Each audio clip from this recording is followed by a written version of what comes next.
hadis ini menganjurkan untuk baca bismillah sebelum berwudu. Berdasarkan redaksi hadis, la wudu'a, tidak sah wudu kalau tak baca bismillah. Maka kata sebagian ulama, ini bermakna wajib dibaca bismillah, seperti yang dijadikan argumen oleh mazhab Zahiriyah, mazhab Imam Ahmad dan sebagian riwayat, dan orang-orang sepakat dengan mereka, sehingga tidak sah wudu kalau seandainya orang baca bismillahnya meskipun lupa, mesti diulang balik sebab wajib, maka mesti dibaca. Kata jumhur, nah itu sunnah. Nah, Imam Ahmad berpendapat yang kuat katakan sunnah juga. Wa qalu innal haditha la yasluhu li itsbat al-fardiyah li'annahu mufassarun bi nafyi kamalil wudu' la haqiqatan. Hadis itu tak bisa dijadikan argumen sebagai hukum wajib. Kenapa? Hadis ini Bismillahirrahmanirrahim. Wa bi ilaika an Abi Hurairah radhiyallahu ta'ala anhu, hadis diriwayatkan dari jalur sahabat Nabi Abu Hurairah. Kata beliau, qala Rasulullah sallallahu alaihi wasallam, Rasul bersabda, la wudu'a liman lam yadhkur ismallahi alaihi. Tidak dianggap berwudu siapa saja orang yang tidak menyebut nama Allah ketika akan memulai wudu. Maknanya kalau tak baca bismillah sebelum wudu sama macam tak berwudu. Akhrajahu Ahmad wa Abu Dawud wa Ibnu Majah bi isnad dhaif. Kita akhraj hadisnya oleh Imam Ahmad, Imam Abu Dawud, Imam Ibnu Majah dengan sanad yang dhaif. Wa Tirmidzi an Sa'id bin Zaid. Imam Tirmidzi punya riwayat yang lain dari jalur sahabat Sa'id bin Zaid, tadi sahabat Abu Hurairah. Wal Ibnu Majah anhu wa an Abi Sa'id radhiyallahu anhuma wa nahwahu. Dan Imam Ibnu Majah itu punya jalur daripada Imam Tirmidzi dan dari sahabat Abu Sa'id yang disebutkan oleh Imam Tirmidzi. Wa qala Ahmad la yathbutu fihi syai'. Imam Ahmad mengatakan hadis ini tak bisa jadi argumen untuk apa-apa, bahwa hadis baca bismillah sebelum wudu itu hadisnya enggak kuat, hadisnya enggak bisa jadi argumen, kata Imam Ahmad bin Hanbal. Maka Bapak Ibu rahmat Allah Subhanahu wa taala, apa bisa kita ambil dari hadis ini? Baik, pertama dari segi sanad hadis, hadis Abu Hurairah menyebutkan dianjurkan untuk baca bismillah sebelum berwudu. Dan redaksinya sama dengan hadis yang lain, la salata liman la wudu'a lah wa la wudu'a liman lam yadhkur ismallahi alaihi. Tidak dianggap salat kalau orang tak berwudu, dan tak dianggap berwudu kalau orang tak baca bismillah. Kemudian riwayat yang lain, Imam Al-Hakim misalnya mengatakan fi isnadi an Ya'qub bin Abi Salamah an abihi an Abi Hurairah wa dzakara hadits maqal hadits sahihul isnad wa lam yukhrijah wa qad ihtajja Muslim bi Ya'qub bin Abi Salamah al-Majishun wa ismu Abi Salamah Dinar. Jadi Bapak Ibu yang dirahmati Allah Subhanahu wa taala, hadis ini juga ditakhrij oleh Imam Hakim, dan kata beliau tentang sanadnya berasal dari jalur Ya'qub bin Abi Salamah dari ayahnya yaitu Abu Salamah dari jalur sahabat Abu Hurairah. Lalu dibacakan hadis. Setelah dibacakan hadis seperti yang kita baca di atas pertama tadi, kata beliau hadisun sahih al-isnad, hadis ini sahih sanadnya, walam yukhrijahu, tetapi keduanya tak menyampaikan hadis ini, tidak mentakhrij hadis ini. Wa qad ihtajja Muslim bi Ya'qub bin Abi Salamah al-Majishun. Beliau kemudian berhujjah bahwa Muslim Imam Muslim berhujjah bahwa Ya'qub bin Abi Salamah al-Majishun, nama Abu Salamah itu Dinar. Jadi di antara perawi hadis namanya Dinar, tapi bukan ayah saya. Wa hadza tawahum min al-hakim wal haditsu ghairu sahih sanad. Kata para ulama lain, Imam Hakim itu cuma mengklaim hadis itu sahih. Padahal kata imam-imam yang lain sahih, sanadnya tidak sahih. Sehingga kata Imam Ibnu Daqiq huwa intiqal dini min Ya'qub bin Salamah ila Ya'qub bin Abi Salamah. Jadi Imam Hakim ini mengira bahwa jalur hadis berasal dari Ya'qub bin Abi Salamah, padahal sebenarnya dari Ya'qub bin Salamah. Jadi ada dua, Ya'qub bin Salamah, yang kedua Ya'qub bin Abi Salamah. Itu beda dua orang. Dan sanad ini adalah sanad dhaif kalau dari jalur Ya'qub bin Abi Salamah. Sementara Imam Hakim menganggap Ya'qub bin Salamah. Jadi dua orang berbeda. Kata Imam Hakim Ya'qub bin Salamah pada hadis. Kata yang satu lagi Ya'qub bin Abi Salamah.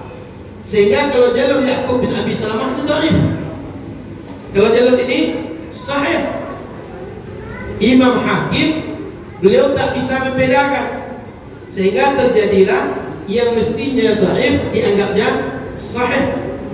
Sama dengan berita. Misal saya bicara, kalau Pak Mul yang cerita tentang saya itu sahih itu. Kenapa? Sering jumpa. Tapi kalau yoga yang cerita tentang saya itu bisa diragui. Kenapa? Jumpanya jarang, komunikasinya jarang. Saya bicara aja kadang-kadang dia menyampaikan ke orang lain itu nggak nyambung. Itu contoh gitu.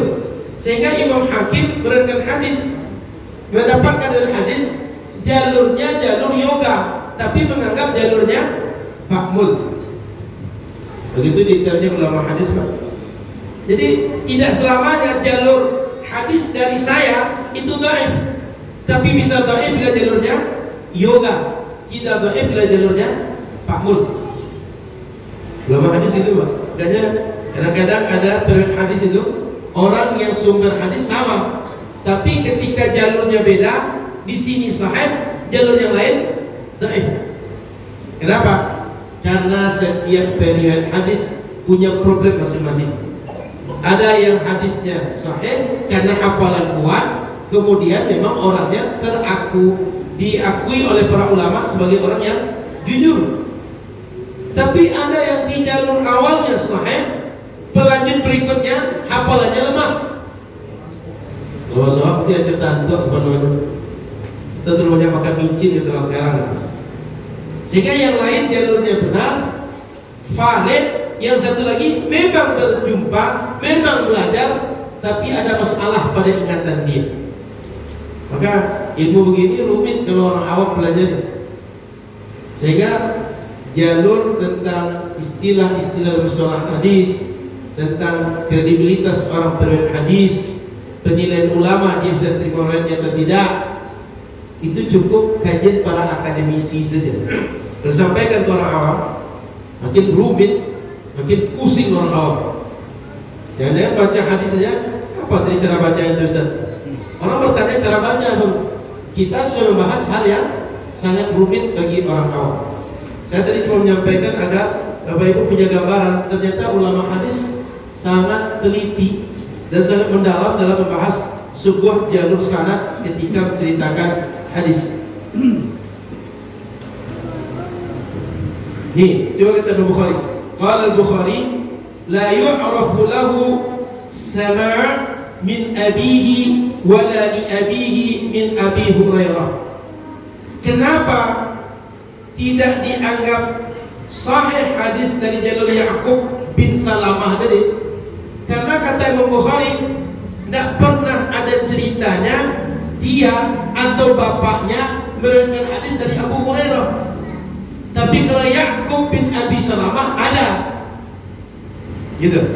Jadi kayak sekarang, yoga nggak pernah belajar dengan saya, sehingga kalau dia cerita bahwa dengar dari saya, itu nggak valid. Kenapa? Orang yang nggak pernah jumpa saya, nggak pernah ngaji dengan saya, gitu Pak. Jadi keterangan para ulama hadis itu sangat detail, teliti, dan jelimet dalam masalah bagaimana menghukumi hadis.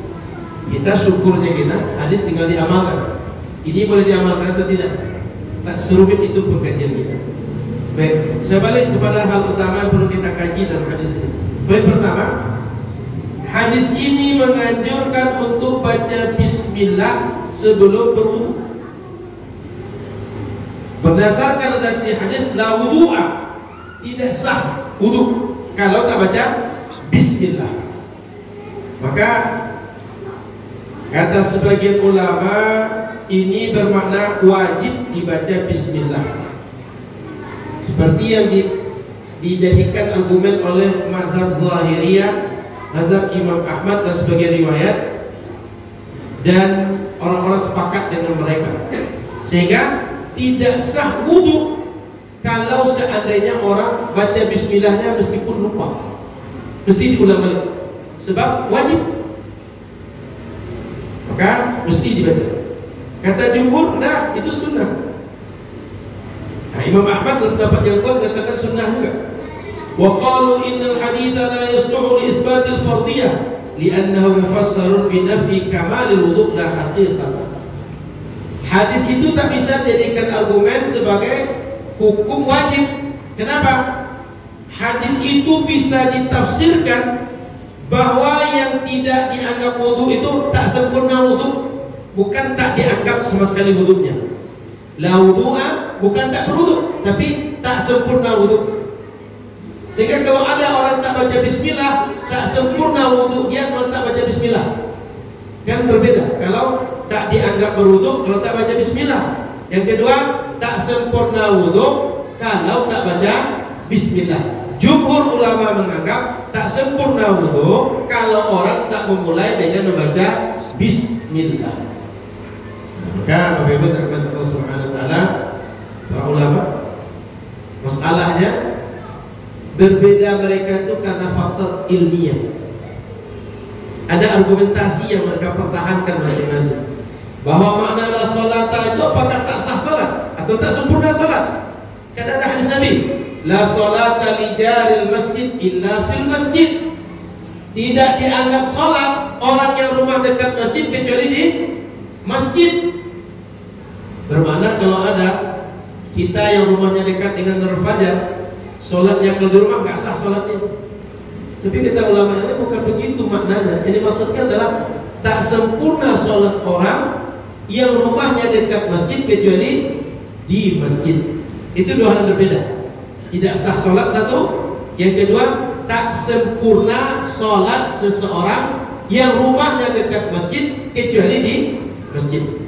Saya tulislah agar Bapak Ibu bisa menilai apa perbedaan dua istilah tadi itu atau dua pengungkapan tadi itu. Kalimatnya sama, la sholata. Yang kedua, la wudu'a. Apa maknanya? Dua pemahaman di situ. Satu, tidak sah sholat. Yang satu lagi, tidak sempurna sholat.